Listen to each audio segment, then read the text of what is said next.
Alma Jenný Guðmundsdóttir, velkomin. Takk fyrir. Þú vaktir mikla athygli þegar þú gekkst inn í Landsbanka Íslands síðastliðinn föstudag þegar fólk var að mótmæla við setningu Alþingis. Já. Þá fórst þú inn í Ríkisbankann, Landsbankann og fórst í þín prívat mótmæli, við getum kallað það, og þá varstu fyrst og fremst að mótmæla afskriftum Ríkisbankans á lán hjá stórfyrirtækjum. Já. Við skulum kíkja á frétt Svavars Halldórssonar frá því á föstudag áður en við ræðum betur saman.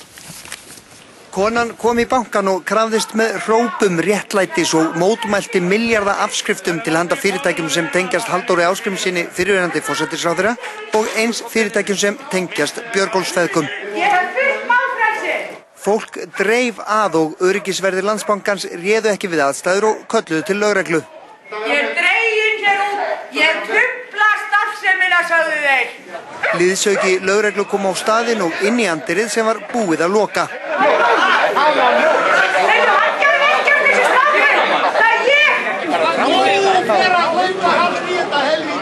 Hér voru kannski 10 til 15 manns þegar atvikið varðin á 2 til 3 mínúndum fjölgaði fólki á horninu og nú eru líklega hér á milli 200 og 300 manns og fólki kastar eggjum í Landsbankann. Þeir eru búin að loka hérna hurðinni, fólk að teki bara svona inn og út. Það er svo hættulegt. Það er svo hættulegt að segja sannleikann á Íslandi. Alma Jenný, þú ert stórhættuleg. Já, ég er alveg stórhættuleg kona. Og segir sannleikann, þinn sannleika. En segðu mér, hvað var til þess að þú fórst inn í Landsbanka þennan dag? Sko, ég hef fylgst ákaflega vel með því sem hefur gerst bæði frá því fyrir hrun og eftir hrun. Og eins og allir velt fyrir mig leiðum og svona verið að horfa á viðbrögð stjórnvalda. En mér finnst ástandi vera þannig að bankarnir eru bara stjórnað eins og það gerði 2007. Og ég bara hugsaði sko, það lágmarkaðir fá að heyra það.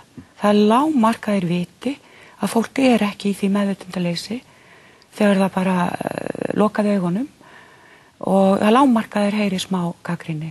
En þú æðir þarna inn þennan dag og þú, hvað segir? Þú stendur inn í miður bankanum og kallar yfir fólkið.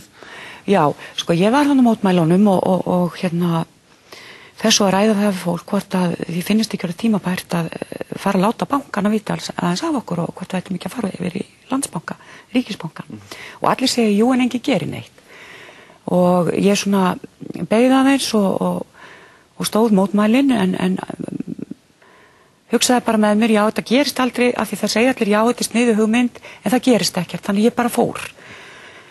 Og ég fór inn í bankan og hann var fullur af fólki, fullur af kúnum og starfsfólki og hérna þar satt, þetta var svona svo tannlæknabiðstofu, það sagði engin neitt og ég sérst byrja bara að kalla það niður fólkið að Landsbankinn sé að afskrifa tvist og bast út og suður og þar á meðal á fyrirtæki tengt Halldóri Ásgrímssyni og hans fjölskyldu og það sem ég var eiginlega að gera þarna inni var að spyrja upp á þar ætlum við að halda áfram að fóðra þessar aðgerðir, bankana og ég kallaði þetta 3 svar og þeir báðu mig að hætta þessu og ég hélt bara áfram.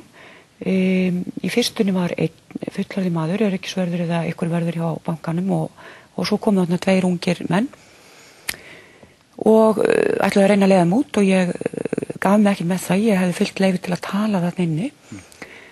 Þess vegna mér ég truflaði starfsemina og það endaði með því að ég sko, já, ég fór í gólfið og þeir svona hálf drógu mig fram. En þeir héldu að þú værir drukkin eða undir einhverjum áhrifum? Já. Þegar lögreglan er komin að þá hérna svo sem gengur ekkert að með mér offorsi en þá spyr ég öryggisverðir þessi gamli að mér minnir hvort að ég sé drukkin. Það hafi gerst þarna í ganginum að hérna ég var eitthvað svona að leggja áherslu á það að ég ætti þennan banka, ég var í hluthafi í honum og ætlaði svona snerta vegginn, en þá hringdi mér ein lögregla og ég lá þarna í gólfinu og ég ligg í gólfinu og á þessum tíma, ég ligg í gólfinu og ég þarna að reyna að tala við þá, að þá spyr þessi maður svona, stendur fyrir fram að mig, talar í gegnum mig og spyr lögregluna hvort það sé ekki næsta vista í strukkin. Og ég sé við lögregluna, sko, því mig prófa það endilega að gera það, því að ég er reglusum á þeim sviðum og drekka ekki. Þá kom næst, sko, alveg ótrúlega spurning hvort það bæri ekki aðtöga hvort ég væri með vopn. Já. Þú varst svona hryðjuverkamaður. Ég var bara alveg hryðjuverkamaður og ég sagði við lögregluna þið getið ekki tekið mig, þið verður alltaf að láta mig vita sko hvaða lögbrot þetta er. Ég er bara að tjá mig hérna, ég nota bara orð, ég tala hátt og ég kalla, en það varð ekkert, sko. En þú skilur viðbröðar samt að einhverju leyti þegar ekki? Jú, ég skil alveg. Þeir veit ekki hvað þú ert og... Nei, og var svo sem ekkert að níða þessa menn þannig eitthvað niður. En mér langar að því að það er svo margt annað sem að verður til þess að þú ferð þarna inn. Það er ekki bara þarna, þetta kviknar ekki bara í mótmælunum þennan dag. Nei. Förum aðeins bara í þína sögu. Þú ert reyndar ekki viðskiptum við Landsbanka heldur Arion banka. Já. Og húsið þitt átt að fara upp á 22. september. Segðu mér aðeins bara aðdragandann að því, þú tekur lán 2007, ekki? Já, ég tek lán 2007, kaup íbúð og ég tek sko samanlagt 14,3 milljónir. Nei, 12,9 milljónir fyrir kjöðu. Tek samanlagt 12,9 milljónir og ég er svo þreytt á þessari umræðu. Ég veit alveg að það fóru margir fram úr sér, en það er bara staðreynd. Og það situr enginn hamingjusamari með flatskjá heima hjá sér að kapna sektarkenndi við að hafa kollvarpað þessu þjóðfélagi. En það er bara ekki þannig. En strax þegar ég kaupi sérst 2007 og þá fer ég í Arion banka til bankastjóra og hann var svo þreyttur á mér því að ég var stöðugt að spyrja hver er verðbólguhorfur, ég var að fara að taka lán. Hvað er hagstæðast, hvort myndi vera áhættu minna til framtíðar að taka gengistryggt lán eða verðtryggt lán og endanum þá ákvað ég að skipta því. Hins vegar get ég sagt þér það, þannig að 2007 að ég er hjá einum af aðalbankastjórum Kaupþings þá og hann var bara orðinn pirraður. Hann var orðinn þreyttur á því að ég var að spyrja ykkur horfur, ykkur verðbólguhorfur til framtíðar, til næstu framtíðar. Og ég sagði honum að ástæðan fyrir því ég spyrði svona var svo að þegar ég kaupi mína fyrstu íbúð 1983 og 4 þá er 120-30% verðbólga og launavísitölu kippt úr sambandi líka síðar. Þannig að þú svona brend af fyrri kaupum en þú tekur sem sagt skiptilánunu, þú tekur 5 milljónir í íslenskum og... Nei, ég tek 5 milljónir í erlendu láni og 7,9 milljónir í íslensku láni. Svo bara strax seinnipartinn 2007 þá hefur gengið bara hrunið svo að afborganir allar orðnar miklu hærri. Hversu var greiðslubyrðin? Hún var í sjálfu sér sko bara mjög góð, ég var í vinnu og hún var 80.000 á mánuði. Og það var eitthvað sem þú gast ráðið við? Já, það var alveg það sem ég gat ráðið við. Það sem svo gerist þessi áramót er að ég veikist og er frá vinnu í 2 ár sem var ekki auðvöldu tími. Og ég er að reyna að halda þessu öllu gangandi. Það fer að draga af mér við að greiða af erlendaláninu og endan þá sem sagt fer ég inn í svona frystingaferli og ég er hálnuð í frystingaferlinu eða rúmlega það þegar bara sprón hrynur. Hann bara hrunin í daginn þegar ég vaknaði og ég fer að hafa áhyggjur, ég reyna að hafa sambandi sprón, hvað gerist núna? Ég meina það var allt lokað, það var allt í uppnámi. Þeir segja reyndar að það hafi verið opið eitthvað fyrir síma, einhvers þar í lágmúli eða eitthvað. En í öllu falli þá bara hugsaði já, það kemur í ljós. Nokkrum mánuðum síðar, eftir hrun, þá fer ég að fá greiðsluáskoranir þetta lán, eða upp á þetta lán, og ég segi býttu það var í frystingu. Og þá semst átti ég eftir að skrifa undir eitthvað eitt og ég segi já, bara bankinn hrundi, bara því miður.